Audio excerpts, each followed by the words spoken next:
Chapter 43. Profanity. Leviticus 19, 26-31.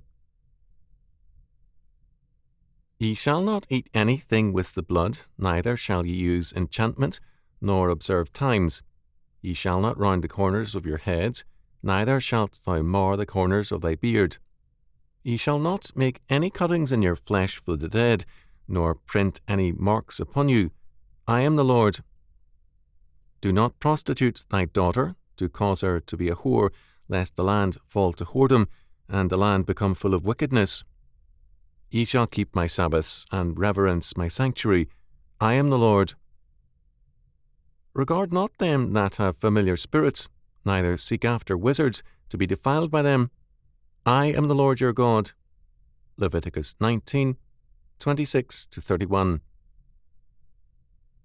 These are laws concerning profanity in the biblical sense.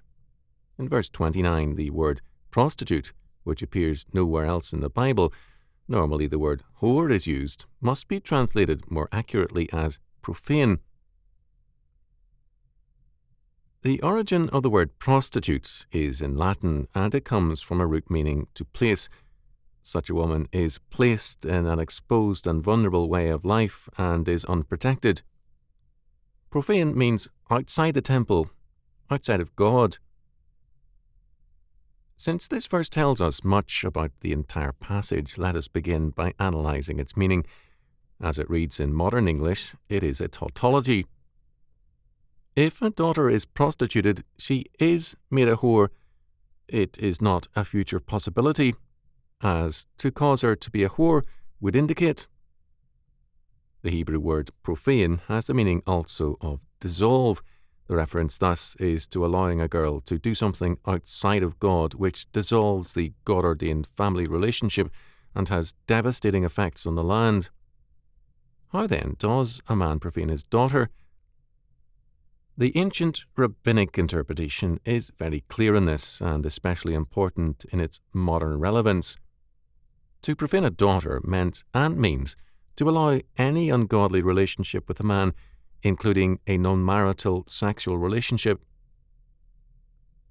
The rite of marriage is viewed as the sanctification of the man and the woman in their sexuality. It is, in terms of God's law, the normal and godly estate. Hence, if a father permits any profane or ungodly conduct by his daughter, the effects on society are far-reaching.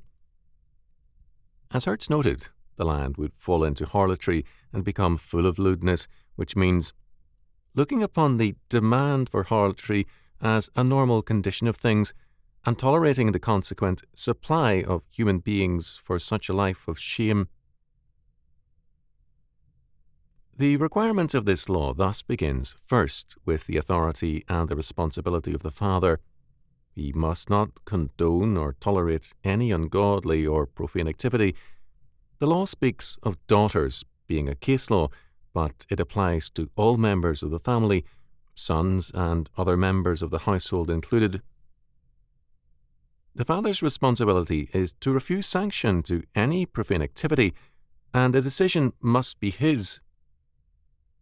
Second, if sanction or permission cannot be given to any profane living, neither can an inheritance, a subsidy, or any other form of assistance. The family capital must be used to capitalize our Christian future, not profanity. Third, this law stresses the social consequences of private acts. What the family does profoundly affects society. Thus, in verse 29, we see clearly the thrust of all these verses. Holiness is a total concept, and profanity in any sphere has societal results. The prohibition of eating blood, verse 26, was dealt with in Leviticus 17:10 following. Maimonides wrote of the pagan rites of blood. Men killed a beast, received its blood in a pot, and then drank the blood to gain the animal's power and to establish communion with spirits. In this verse, eating or drinking blood is associated with the pagan practices of divination and soothsaying. When God gives us His revelation, to seek knowledge from ungodly sources is an act of defiance and apostasy. The word enchantment is nokash, virtually the identical word as in Genesis 3:1, where it is translated as serpent. Its root meaning is to hiss or whisper, and it refers to all efforts to circumvent God's law word. Thus, the tempter in the Garden of Eden, Satan, is called a serpent, a whisperer, one who believes that defiant and secret words of rebellion and independence can alter God's reality. God's reality is never governed by the creature's word. The future cannot be determined apart from or in defiance of the triune God. We have in verse 27 a law now regarded as merely a curiosity. Some Jews, by allowing their sidelocks to grow long, go beyond the requirement of verse 27 to ensure their obedience.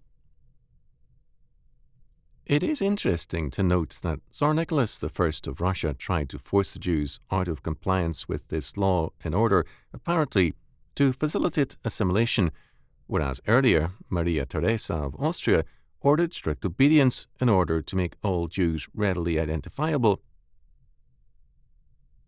However, much of the present-day observance of this law by Jews represents the influence of Kabbalism and Hasidism rather than ancient practice. There are two aspects to this law. First, it was and still is the practice of some peoples, Arabs in particular, to shave off all the hair of the head except a dish-like tuft on the crown. Others shaved off the top of their crown to have a tonsure.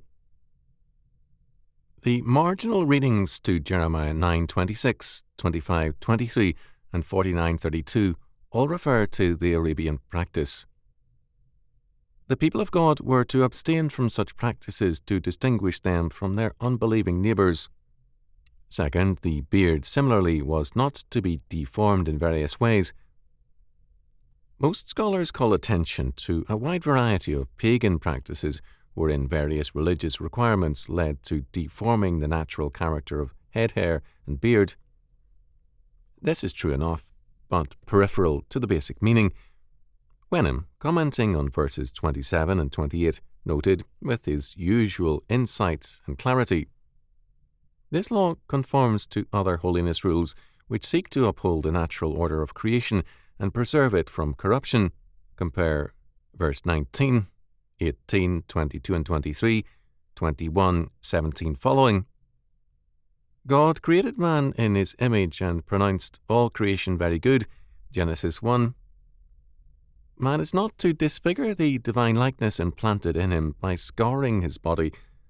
The external appearance of the people should reflect their internal status as the chosen and holy people of God. Deuteronomy 14, 1 and 2. Paul uses a similar line of argument in 1 Corinthians 6. The body of the believer belongs to Christ, therefore, glorify God in your body. 1 Corinthians 6:20. The relevance of God's law is a continuing one. Unnatural styles have too often warped man's head and body. In verse 28, ornamental cuttings in the flesh or cuttings to show mourning, as still practiced by some peoples, and tattoos, practiced by virtually all, are forbidden. It is noteworthy that in the Turkish Empire and in other nations, slaves were routinely tattooed, commonly on the forehead. Man's body is God's creation, and it is a sin to disfigure or mar it.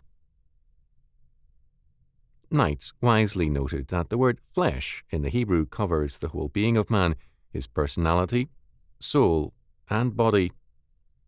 Such disfiguring includes what is in our minds and thoughts, as well as dabbling with the occult. We are God's workmanship, and any tampering with his work is a sin and an outrage. Birth defects are aspects of a fallen world. Their correction is not at all wrong. It is tampering with God's order that is condemned. God underlines the importance of this law by declaring again, "I am the Lord." In verse 30, God requires Sabbath keeping and reverence for his sanctuary, once more with a reminder, "I am the Lord." The Sabbath and the law as a whole are given by God as His love and care for man, and are to man a way of privilege and glory. Some rabbis of old held that the greater the number of commandments from God, the more man's life can be sanctified and beautified. Thus it was said, "Behold are the Israelites, for God has encompassed them with commandments." Men 43b. Or Phinehas said, "Whatsoever you do, the commandments accompany you. If you build a house, there is Deuteronomy 22:8. Battlements. If you make a door, there is Deuteronomy 6:9. Text on door. If you buy new clothes, there is Deuteronomy 22:11. Linsey woolsey. If you have your hair cut, there is Leviticus 19:27. Corners of beard. If you plough your field, there is Deuteronomy 22:10. Ox and ass together. If you sow it, there is Deuteronomy 22:9. Mixed crop. If you gather harvest, there is Deuteronomy 22:19. Forgotten sheaf. God said, "Even when you are not occupied with anything, but are just taking a walk, the commands accompany you, for there is Deuteronomy 22:6. Bird's nest." In verse 31, any trust in or resort to mediums and wizard or occultist wise men is strictly forbidden. To do so, as Bonner noted, is to choose rather the fellowship of God's enemies. At issue is the source of knowledge. Do we seek it under God or outside and in defiance of God?